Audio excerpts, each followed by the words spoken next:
Moving on. Phone tapping కేసులో SIB మాజీ chief A1 నిందితుడు ప్రభాకర్ రావుకు ఊరట లభించింది. భారత్ వచ్చేందుకు ఆయన పాస్పోర్టును పునరుద్ధరించాలని సుప్రీంకోర్టు ఆదేశించింది. తదుపరి విచారణ వరకు ప్రభాకర్ రావును అరెస్టు చేయొద్దని సిట్ను ఆదేశించింది.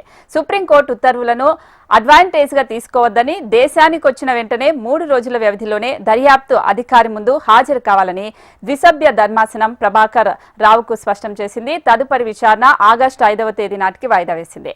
ప్రభుత్వం తరపున సొలిసిటరీ జనరల్ తుషార్ మెహతా, అలాగే సీనియర్ న్యాయవాది సిద్ధార్థ్ లుత్రా వాదనలు వినిపించగా, ప్రభాకర్ రావు తరపున సీనియర్ న్యాయవాది దామా శేషాద్రి నాయుడు వాదనలు వినిపించారు.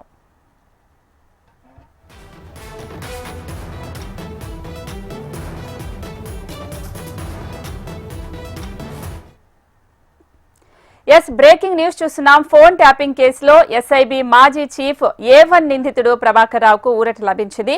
భారత్ వచ్చేందుకు ఆయన పాస్పోర్టును పునరుద్ధరించాలని సుప్రీంకోర్టు ఆదేశించింది. అయితే ఇదే అంశానికి సంబంధించి మా ప్రతినిధి ఢిల్లీ నుంచి రామకృష్ణ మరింత సమాచారం అందిస్తారు. రామకృష్ణ, ఇక ఫోన్ ట్యాపింగ్ కేసులో ఐపీఎస్ ప్రభాకర్ రావు దాఖలు చేసిన పిటిషన్ సుప్రీంకోర్టు విచారణ జరిగింది. 3 రోజుల్లో భారత్ రావాలని ఆయన న్యాయస్థానం ఆదేశించింది. అది విచారణకు పూర్తి స్థాయిలో సహకరించాలని స్పష్టం చేసింది. ఇందుకోసం అండర్టేకింగ్ ఇవ్వాలని కోర్టు సూచించింది.